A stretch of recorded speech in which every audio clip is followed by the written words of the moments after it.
स्वागत करते हैं आपका आईआरई की डिफेंस सूट सीरीज 5 में। तो आइए दोस्तों, आज हम बात करेंगे कैसे आईएसआरओ ने इस साल पहली क्रूड स्पेस मिशन के लिए टेस्ट फ्लाइट शुरू किए हैं। गगनयान इंडिया का पहला ह्यूमन स्पेस मिशन के लिए आईएसआरओ ने टेस्ट फ्लाइट्स का ऐलान किया है। आईएसआरओ चीफ एस सोमनाथ ने अगले साल 2 और अनक्रूड मिशंस का प्लान रिवील किया और उसके बाद उसी साल के अंत तक अगर टेस्ट कामयाब हो गए तो एक मैन मिशन भी शुरू किया जाएगा। गगनयान प्रोग्राम का एम है कि 3 मेंबर वाले क्रू को 3 दिन तक के लिए लगभग 400 किलोमीटर नीचे लो अर्थ ऑर्बिट में भेजा जाए, जहां से क्रू कैप्सूल लोड कर ओशन में स्प्लैश डाउन करेगा। ये कोशिश इंडिया की स्पेस एक्सप्लोरेशन एफर्ट्स में एक बड़ा कदम है। रशिया ने इंडिया के सामने SU-57 को दिखाया है। क्या ये रुके हुए पार्टनरशिप को फिर से जिंदा कर सकता है? रशिया अपने एफर्ट्स बढ़ा रहा है इंडिया को 5th जनरेशन फाइटर जेट्स के बारे में बातचीत में शामिल करने की दिशा में, विशेष रूप से SU-57 की तरफ। जब इंडिया ने अपना एमका प्रोग्राम को मंजूरी दी, ये कदम इंडिया FGFA प्रोग्राम से बाहर निकलने के बाद लिया गया, जो SU-57 को इंडियन एयरफोर्स के लिए कस्टमाइज करने का मकसद रखता था। रशिया ने SU-57 को इंडिया में दिखाया, लेकिन उनकी मंजिल क्या है ये समझना मुश्किल है। कुछ लोग ये पूछ रहे हैं कि क्या ये इंडिया की मांग पर है या फिर सिर्फ रशिया का अपना इरादा है। हाल ही में इंडिया ने अपने एमका प्रोग्राम पर ज्यादा ध्यान दिया है, जिससे उनका खुद का 5th जनरेशन फाइटर बनाया जा रहा है। ये दिखाता है कि इंडिया को लगता है कि उनका अपना सॉल्यूशन बेहतर है। शायद उन्हें रशिया के जीतों में कम दिलचस्पी है। रशिया ने इंडिया को और फाइटर जेट्स के साथ आकर्षित करने की कोशिश की, लेकिन इंडियन एयरफोर्स ने इस पर ज्यादा ध्यान नहीं दिया।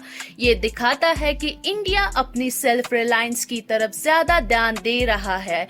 आइए बढ़ते हैं एक और खबर की ओर। केरला में state of the art premier testing और इवैल्यूएशन हब शुरू किया गया है सोना सिस्टम्स के लिए। DRDO ने केरला में state of the art testing और इवैल्यूएशन हब शुरू किया है सोना सिस्टम्स के लिए, जिसका नाम है स्पेस, यानी submersible platform for acoustic characterization and evaluation. Space, जो कि naval physical and oceanographic laboratory ने डिजाइन किया है, इंडियन नेवी के लिए एक प्रीमियर फैसिलिटी का काम करता है, जहां सोना सिस्टम्स को शिप्स, सबमरीन्स और हेलीकॉप्टर्स जैसे अलग अलग प्लेटफॉर्म्स पर टेस्ट किया जा सकता है। स्पेस में 2 असेंबलीज शामिल है, एक सरफेस फ्लोटिंग प्लेटफॉर्म और एक सबमर्सिबल प्लेटफॉर्म जो 100 मीटर्स तक की गहराई तक पहुंच सकता है।